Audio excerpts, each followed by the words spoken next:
turunin. Pakai dulu rumahnya. Pakai rumahnya. Kita nggak rela kita pakai rumahnya.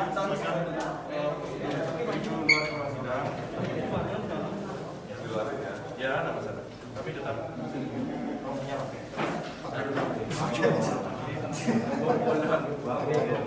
Ini rumahnya.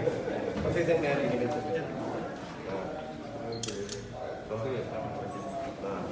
Sorry.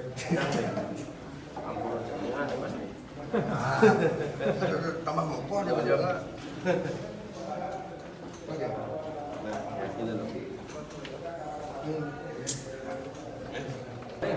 Koruptor, saya pembunuh, saya maling rakyat. Berbahaya. Maling uang rakyat. Lebih bahaya dari teroris. Gimana tadi persidangan kali ini? Tidak dengar apa, putus-putus, terus ya saya merasa nggak sedang tidak berbicara dengan manusia. Saya merasa sedang berbicara sama layar monitor, bukan manusia. Siapa yang tahu itu asli manusia? Kan sekarang ada teknologi deepfake segala macam. Silakan di Google itu deepfake namanya. Anda bisa menciptakan orang mirip siapa saja di layar monitor TV, dan manipulasi itu bisa terjadi. Dan saya live Instagram, ketika saya live Instagram saja sinyal saya sering dihack. Ketika saya bicara isu yang saya rasa penting, tiba-tiba suara saya hilang. Kembali ke tempat sidang, ya. Tolong kembali ke tempat sidang. nggak bisa, aparatur sidang. Ibu bukan aparatur sidang. Ada kewenangan untuk itu. Iya, dari Salam sama Joko Chandra. Bawa ke rumah. Mama. Sehat nih. Sehat. Ada waktu. Mereka aja. Itu nih. Mereka. Heeh. Udah sini. Ini lu kita siapkan mobilnya untuk Gitu nih, gitu. Pasang hukum aja. Ya tadi kan sudah diikuti ya. Intinya kita menolak dan argumentasi sudah disampaikan. Argumentasi sosiologis, logis, hukum sudah lengkap. Argumentasi yang logis tadi disampaikan soal protokol COVID. Itu tanggung jawab negara untuk kemudian menetapkan protokol COVID yang ketat untuk persidangan offline, ya itu satu. Tadi secara kemudian sangat logis dijelaskan oleh Beli Gendo ya. Kalau karena persidangan itu COVID, siapa yang bisa menjamin bahwa yang ada datang itu tidak COVID? Makanya tugasnya adalah negara itu menghadirkan keadilan supaya keadilan itu tidak tercederai dengan menetapkan protokol ketat COVID, bukan menghilangkan hak keseimbangan dalam peradilan. Kita tadi udah cek tuh, hakim melihat dokumen saja nggak kelihatan. Bagaimana nanti kami memeriksa dokumen atau keterangan saksi, ya, secara langsung, kadang-kadang putus-putus. Ini prinsip keadilan dan keseimbangan di dalam persidangan.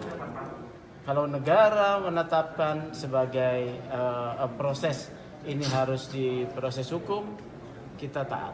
Tapi sesuatu yang tidak mencederai kami menolak.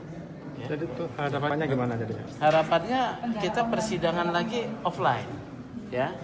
Kita akan lihat, kita akan evaluasi persidangan ini apa upaya kami ya untuk merespon situasi yang hari ini terjadi. Begitu. Jadi berarti Ya. menolak untuk persidangan secara online.